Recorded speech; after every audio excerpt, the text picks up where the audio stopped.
What's up, guys? Welcome to Podcast 412, The Fight for Purity. A bold way to looking at challenges that young people are facing.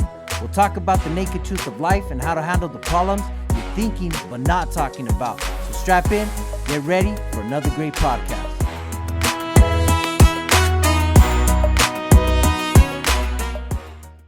All right, thank you for joining Podcast 412. Today we're going to talk about purity and how we can reach the youth with it. Okay. So do you want to introduce our scripture that we're basing this podcast Today on? we'll be discussing the scripture, 1 Timothy 4:12. Let no man despise thy youth, but be thou an example of the believers, in word, in conversation, in charity, in spirit, in faith, in purity. This is 1 Timothy 4:12. Okay, cool. So I think something that I want to focus on was that first word that talked about not despising your youth. I kind of looked up another version, and it says, basically that says, do not let anybody look down on you because you're young. And I think that's really important as we start this podcast, is kind of getting the young people to realize like how important they are. You know, because easy, I think, being a young person to look down on yourself personally, and also to have other people like look down on you, and to even think yourself that, you know, that you're not that important, or what you say doesn't matter, or that what you do doesn't matter, you know, because you got so many influences like all around you, you know, trying to pressure you or convince you or persuade you however they can, or, you know, your friends, you know, to make decisions. So I think it's really important, just how you see yourself as a young person. And if anybody else wants to comment on that, like what they think, you know, how important it is, like just being a young person. Yeah, well, if I could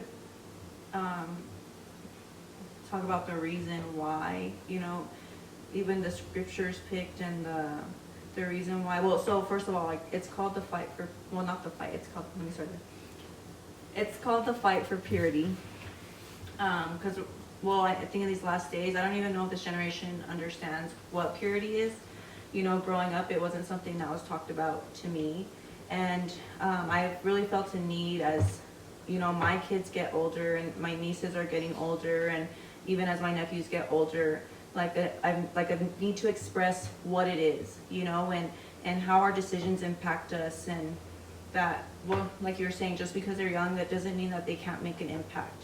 And I think it's so important in your younger years, because you don't really understand when you make decisions that they do impact you for the rest of your lives, whether it be emotionally, mentally, how you treat others, the way you allow others to treat you, the way you see yourself and the way you see others. And the point of the podcast too is the age range we're looking to reach is kind of young teens, like middle school to mid-20s. Just because I think that's kind of where it all starts. As I look at my nieces and stuff and they're telling me stories, it's pretty wild now. I think it's even crazier than when I was younger, you know. And so just what they're experimenting with and doing, and I think it's just something that's lost and something that's frowned upon when they hear purity, maybe, or what they hear maybe from the church world. Maybe it's seen as, you know, kind of stupid or whatever, you know what I mean? And so I just to express, you know, that their purity does matter, that their young ages do matter, that they are impactful, that you know, that they matter, and that not, I think the advice, I don't know what you guys think, but the advice that the media gives, that teachers or their friends give, like everyone has something to say, but no one tells you how that advice, or whether it's harmful or not, or they don't tell you the impact or what's going to result from, you know, the advice that they give. They just tell you, oh, just experiment or do this or do that, you know. And I think it's important that they understand that there are things that come along with the decisions that we make. Yeah, I think, yeah, like you said, nobody tells you how it's going to play out. Yeah. You know, if you do this way, this is what's going to happen later. You know, so I know that we all looked at some definitions, or we got some feedback, like from Facebook, Instagram, and maybe if you guys want to share what you guys like found from what they said. You know, some of you talked to coworkers or whatever. So yeah, go ahead and share that with us. Whoever wants to go first. Yeah. Okay. So, well, we did it on Facebook, and so Facebook was mostly from like church people like from around the world from church. So when we asked them like, what do you think of when you hear purity, they said things like freedom from captivity and freedom from anything unclean or contaminated, which is kind of more of a churchy response. You know, it's not really what younger kids really think about purity. Yeah. And so like I know a few of you guys asked other people and you guys got like totally different responses than what the Facebook did. Yeah, well, I got like there was two from like the church's Instagram page that it was like freedom and then set apart for God, and then on my personal one I got one to be clean. So Yeah. like pretty much along the lines of just being clean. Yeah, cleanliness or freedom from guilt or sin. I got one, pure in heart, body, mind, and soul. Someone told me virgin, but you know, so I don't know if you guys got anything else. You know, my coworkers, they just told me, what did they say? Water. They thought about water, and then they thought about the rice purity test. If anybody knows what that is, it's I guess sexual. So it's just like the progression of it all, like where it starts kind of like holding hands, and then you check that off. I held hands with so and so, and then like it gets worse and worse and worse. I didn't read the whole thing because after one or two of them, I was like, oh, wow.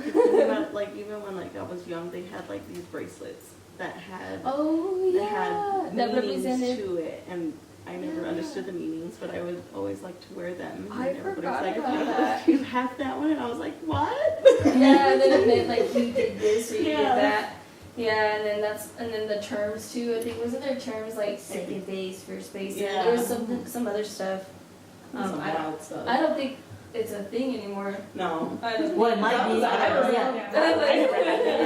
Yeah. It might be, but not, probably just in a different way. Yeah. And especially now, I think because of social media, I think that's kind of where you kind of cross like boundaries, like so many boundaries, just like watching or on your phone or different things like that. So I mean, I think I think what you said is not a whole lot of people really know what it means. I think a lot of young people don't really, I think, understand what it means, and that's why we're doing this podcast so that we can kind of bring out, again, we're going to talk about purity. We're going to talk about other things, but that's going to be our first topic.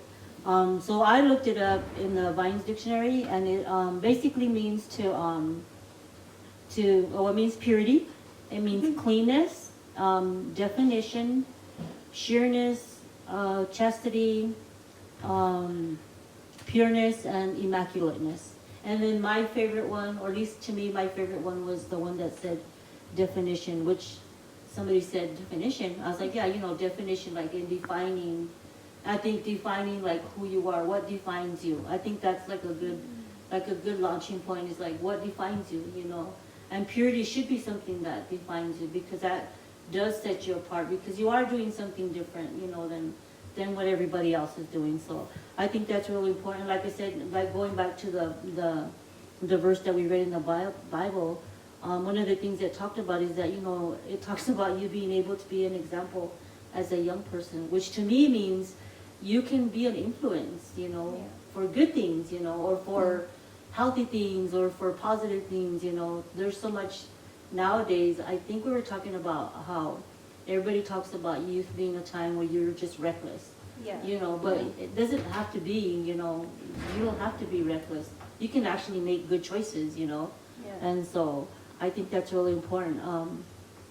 Yeah, well, just to agree, like emphasize about being reckless.